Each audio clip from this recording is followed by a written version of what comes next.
अभी विनोदपुर ये सरायकेला के पास एक बस्ती है, वहाँ पर मरुआ जिसको मिलेट कहते हैं, पुराने अनाज की कार्यशाला लगी थी। आज हमारा जो स्वास्थ्य तंत्र है भारत का, वो लगभग आधी आबादी के बीच में फंसी हुई है। ज़्यादा लोग डायबिटीज के शिकार हैं, ज़्यादा लोग ब्लड प्रेशर के शिकार हैं। क्यों होता है? क्योंकि हम सोफिस्टिकेटेड अनाज खाते हैं।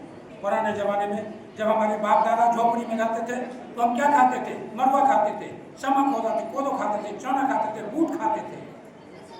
खाते खाते परेशान हो जाते थे। चावल जिस दिन बना उस दिन बेगूसराय या वो मिथिलांचल की धरती में माना जाता था कि आज बन, लेकिन वह स्वास्थ्य के दृष्टिकोण से हानिकारक था।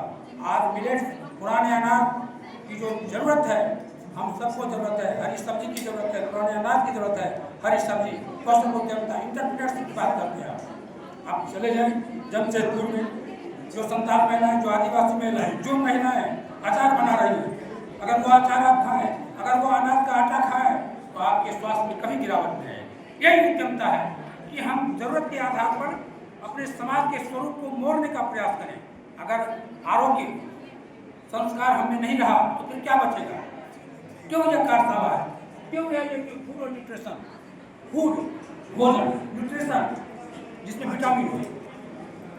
भले ही शरीर बहुत मोटा ताजा हो, 4 करोड़ लोग नहीं चलते, धूप में परेशान होकर गिर जाते हैं, बिना दवाई के हवा की तरह डोलते रहते हैं। मोटापा अपने आप में बीमारी है, इसलिए न्यूट्रिशन पर बात कीजिए। इसीलिए उन शहीदों की तरफ से बात कीजिए जिनकी जिंदगी जी। आप जितने शहीदों को तिलका मानी देखें, उनको पेंशन फुल पेंट नहीं पहने हुए थे, महात्मा गांधी पेंशन पहने नहीं हुए थे। कभी दीनदयाल जी को आपने देखा है कि सूट बूट में वेल जेंटलमैन कैसे एकाएक बदल गया? जब हम हिंदुस्तान की जमीन को देखेंगे, जब हम झोपड़ी की आग को देखेंगे, जब देखेंगे कि ज्योतिबा फुले ने क्या किया, जब हम देखेंगे कि होतीबाई विद्यानंद ने क्या किया, जब हम देखेंगे कि सावित्रीबाई फुले ने क्या किया। शिक्षा के क्षेत्र में शिक्षा सबसे बड़ी संस्था है। विश्वविद्यालय में अभी हमारे 2.5 वर्ष सेवा बची हुई है। हमने एक सोचा है कि सिमरिया की उसी धरती में जैसे रविंद्र ठाकुर ने विश्व शांति निकेतन खोला और मदन मोहन मालवीय ने BHU खोला, अलीगढ़ विश्वविद्यालय खोला, उसी तरह से गंगा की धारा के किनारे उसी सिमरिया में विश्वविद्यालय की स्थापना करेंगे, उसी जमीन में गाड़ेंगे। और भारत की जितनी महिलाएं, चाहे वो जनजातीय महिला हो, चाहे वो विश्व की महिलाएं हो, जितनी महिलाओं के लिए शिक्षा का पटल तैयार करेंगे।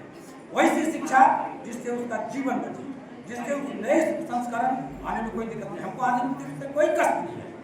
आधुनिकता हमारी आत्मा की सबसे बड़ी वर्जनी है, लेकिन आधुनिकता के संदर्भ में हम यह न भूलें कि हमारी जो प्राचीन ज्ञान पद्धति थी, उस ज्ञान पद्धति की जो कृषि व्यवस्था थी, वह इतनी मजबूत थी जिसका कोई आधार नहीं।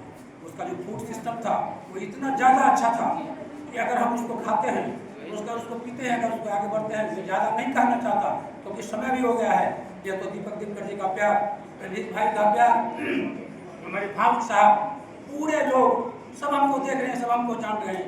2 आदमी तो हमसे छोटे हैं, वो देख रहे हैं कि पिछले 20 वर्षों से हमने जमीन पर